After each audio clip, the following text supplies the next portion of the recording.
امام سلام پھیرتا ہے، پیچھے دوڑ لگ جاتی ہے، دوڑ پڑتے ہیں، نماز پڑھتے ہی سلام پھیرتے ہی دعا مانگنے کی ضرورت ہی نہیں ہے،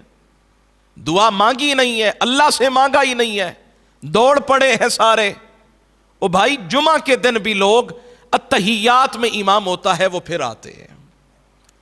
دوسری اذان کا انتظار کر رہے ہوتے ہیں، کان لگے ہوتے ہیں، بیوی کو کہہ دیتے ہیں جب اذان ہو تو مجھے اٹھا دینا، اور بعض دفعہ تو جمعہ کی نماز ہو جاتی ہے وہ پھر آتے ہیں اور پھر دوڑ کے جاتے ہیں کہیں اور جمعہ کی نماز مل جائے۔ او بھائی یہ تو جمعہ کا دن ہے، مزہ یہ تھا یہاں مقابلہ ہوتا، اور مقابلہ کیا ہوتا؟ وہ کہتا کہ سب سے پہلے مسجد میں جاؤں گا۔ یہاں مقابلہ لگا ہے سب سے بڑا گھر کس کا ہے، یہاں مقابلہ لگا ہے سب سے بڑی گاڑی کس کی ہے، یہاں مقابلہ لگا ہے سب سے زیادہ منتھلی انکم کس کی ہے، سب سے زیادہ بڑا کاروبار کس کا ہے، ریس لگی ہے، مقابلہ لگا ہے، دوڑ میں لگے ہوئے ہیں، پاؤں میں چھالے پڑ گئے ہیں، زندگی اجیرن ہو گئی ہے، بالوں میں چاندی اتر آئی ہے، اور حالت یہ ہے کہ اب سانس پھولی ہوئی ہے، لگتا ہے ابھی موت آ جائے گی، لیکن مقابلہ جاری ہے، مقابلہ لگا ہوا ہے۔ میں نے کہا یہ مقابلہ کرتے ہو، مزہ یہ ہے مقابلہ نماز کا کرو، مقابلہ قرآن کی تلاوت کا کرو، مقابلہ کرنا ہی ہے تو پھر یہ مقابلہ کرو کہ نوافل کے اندر قرآن زیادہ کون پڑھتا ہے، ایسا مقابلہ ہونا چاہیے یا نہیں ہونا چاہیے؟ او بھائی یہ مقابلہ ہونا چاہیے۔ مساجد کے اندر جمعہ کے دن رمضان المبارک کے اندر بھی لوگ ڈھونڈنے سے ملتے نہیں ہیں، اور رب کا قرآن فرماتا ہے میرے بننا چاہتے ہو، میرے رسول کے بننا چاہتے ہو تو فرمایا آؤ پھر میرے نبی کے نقش قدم پہ چلو۔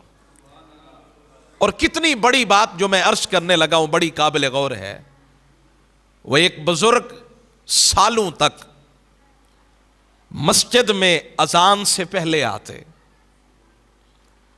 اور پھر پہلی صف کے اندر جماعت کے ساتھ نماز پڑھتے، سالوں تک ان کی کبھی تکبیر اولیٰ فوت نہیں ہوئی، یہ پہلی تکبیر اللہ اکبر کبھی فوت ہی نہیں ہوئی، سالوں تک وہ پہلی صف میں کھڑے ہو کر نماز پڑھتے رہے، اور پھر ایک دن کوئی کام تھا وقت پہ نہیں آ سکے تو پچھلی صف میں جگہ ملی، لوگوں نے دیکھا اور پھر وہ کبھی آئے نہیں، سالوں کے بعد پھر دیکھا، لوگوں نے پوچھا حضرت آپ تو پہلی صف میں کھڑے ہوتے تھے، اب حالت یہ ہے کہ مسجد میں آنا چھوڑ دیا، مسجد میں قدم ہی نہیں رکھتے ہیں، کیوں نہیں آتے؟ یا تو نیکی کا جذبہ اتنا تھا کہ تمہاری تکبیر اولیٰ نہیں چھوٹتی تھی، پہلی صف میں لوگ دیکھتے تھے آپ کو، کوئی رہ جائے لیکن آپ تو پہلی صف میں ہوتے تھے، لیکن آج وجہ کیا ہے؟ کیوں پہلی صف میں؟ کہاں اب تو مسجد میں نہیں آتے۔ اب سنیے گا یہ جتنے جوان بیٹھے ہیں، ہمارے عمل کو دیمک لگ گئی،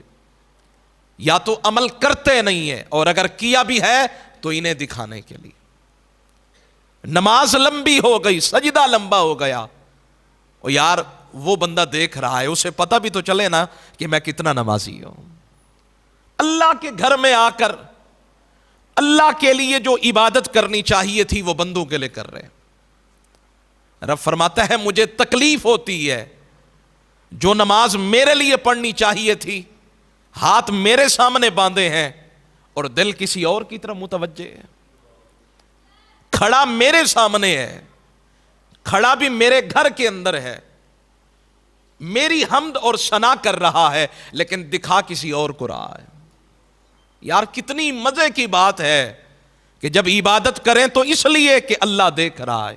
اور میں اپنے رب کے لیے کر رہا ہوں، اور میں بارہا سناتا ہوں، میں آج پھر بھی سناؤں گا، لیکن قابل غور بات ہے۔ وہ بزرگ کہنے لگے سالوں تک میں نے تکبیر اولیٰ کے ساتھ پہلی صف میں نماز پڑھی،